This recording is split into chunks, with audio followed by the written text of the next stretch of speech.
De Noticias Globovisión Internacionales. En esta parte nos acompaña Nacho Montes de Oca, periodista y analista internacional. Muchísimas gracias, Nacho, por acompañarnos. A ustedes por el contacto. Nacho, por supuesto queremos hablar de todo lo que involucra este artículo 4 de la OTAN en que invocó Polonia y, por supuesto, explicar un poco más acerca de todo lo que ha sucedido y por qué es tan importante en lo que se teme, además, que sea una escalada. El artículo 4 de la OTAN llama a consultas urgentes. No es una medida burocrática, sino que es el comienzo para identificar una amenaza para toda la alianza, es decir, para toda la OTAN. A partir de ahí se define si se aplica el artículo 5, que ya es la defensa cooperativa frente al enemigo común, que en este caso sería Rusia, que anoche traspasó todos los límites posibles e hizo un ataque con al menos 23 drones que se adentraron hasta 330 kilómetros dentro del territorio de Polonia. Todos los números indican que fue mucho más allá de un posible error, y además es la tercera vez en este mes, que llevamos 10 días, ya van 3 veces en septiembre que los drones rusos ingresan en territorio polaco. Así que la situación no es sencilla y no hay que tomarla a la ligera.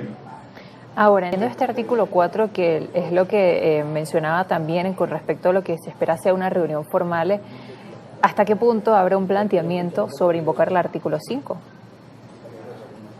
Lo que sucede es que el artículo 5 se tiene que tomar por unanimidad. Y dentro de la OTAN están tanto Hungría como Eslovaquia, que son, tienen regímenes o gobiernos que son más proclives a Rusia que a la defensa de Polonia o la situación en Ucrania. De todas maneras, que se haya planteado la situación ya implica que Europa reconoce, o al menos los socios europeos reconocen, que Rusia es un riesgo. Y no se trata solamente de los drones. Recordemos que antes de eso hubo cortes de cables en el Báltico, que hubo explosiones en fábricas de armamentos, que hubo asesinatos selectivos de disidentes o opositores rusos en territorio europeo.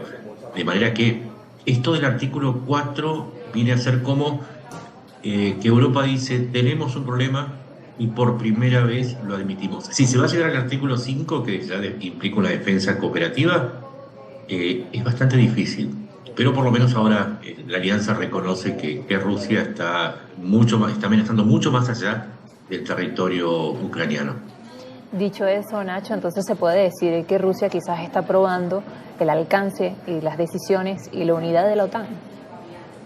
Absolutamente, absolutamente. Primero, cuando uno ejecuta estos ataques con drones, puede medir los tiempos de reacción, cómo son las cadenas de mando, cuáles son los equipos que se utilizan, las frecuencias de radio, también qué clase de estrategias o de tácticas se usan. Así que sí, pero además está probando lo que vos decías muy bien.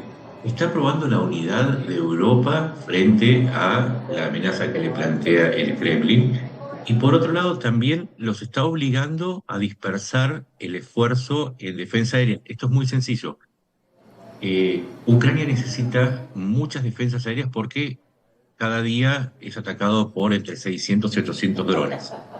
Si Putin amenaza ahora a Polonia, a los países bálticos, se tiene que dispersar esa defensa contra drones en toda la frontera que va del Báltico hasta el Mar Negro. ¿De dónde salen esos recursos? Son los que se tenían que mandar a Ucrania. Así que hay una sagacidad, una astucia en la movida, y no es para nada inocente. E insistimos, por más que el Kremlin diga que puede haber sido un error y que ni siquiera está probado que son drones rusos, los que estamos en el tema sabemos que Putin está jugando un ajedrez muy peligroso y que está probando a ver si Occidente tiene no solamente la unidad, sino también si Estados Unidos va a participar en una posible respuesta.